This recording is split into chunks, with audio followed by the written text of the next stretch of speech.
பொள்ளாச்சி கல்லூரி மாணவி கொலையில் திண்டுக்கல்லை சேர்ந்த சதீஷ் என்ற இளைஞர் கைது செய்யப்பட்டிருக்கிறார்.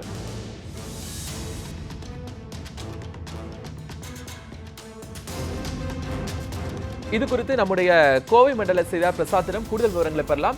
பிரசாந்த், என்ன மாதிரியான தகவல்கள் கிடைத்திருக்கிறது? சதீஷ் அப்படிங்கிற ஒரு இளைஞர் கைது செய்யப்பட்டிருக்கிறதா சொல்றாங்க. எதன் அடிப்படையில் அவரை கைது செய்திருக்கிறாங்க? அது குறித்த தகவலை பதிவு செய்யுங்க.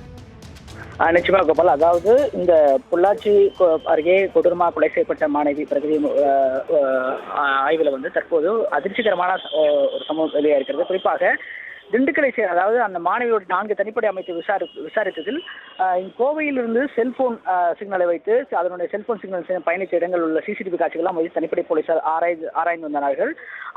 அந்த நேரத்தில் தற்போது அந்த மாணவியின் உறவினர் ஒருவர் திண்டுக்கல் மாவட்டம் ஒட்டன்சத்திரத்தை சேர்ந்த பாய்ச்சலூர் கிராமத்தை சேர்ந்த சதீஷ்குமார் என்பவரை தற்போது காவல்துறை கைது செய்திருப்பதாக தகவல் வெளியாகிறது. குறிப்பாக இவர் ஒரு 5 வருடங்களுக்கு முன்பாக இந்த மாணவி ஒருதலைபட்சமாக காதல் செய்ததும் விசாரணை தெரியவதாக காவல்துறைக்கு சொல்லப்பட்டிருக்கிறது.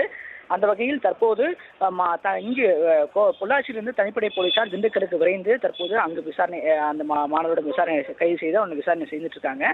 குறிப்பாக தொடர்ச்சியாக செல்போன் எண்களை வைத்துதான் இது போன்ற விசாரணை நடைபெற்றது. செல்போன் அந்த மாணவி ஒரு செல்போன் எங்கெல்லாம் சென்றது, அந்த செல்போன் பயணித்த இடங்கள் வைத்துதான் இந்த விசாரணை நடைபெற்றது. அதன் அடிப்படையில் இந்த இவனுடைய அந்த குற்றவாளியை கைது செய்யப்பட்டிருக்கக்கூடிய அவனுடைய உடலும் அவனுடைய செல்போன் எண்களும் அந்த மாணவி பயணித்த இடங்கள் எல்லாம் பயணித்திருக்கிறது. அதன் அடிப்படையில் தான் தற்போது விசாரிக்கும் பொழுது அவர் முன்னாள் ஒருதலைபட்சமாக காதல் செய்யப்பட்டிருந்ததெல்லாம் குறித்து இந்த விசாரணையில் தெரிய வருகிறது.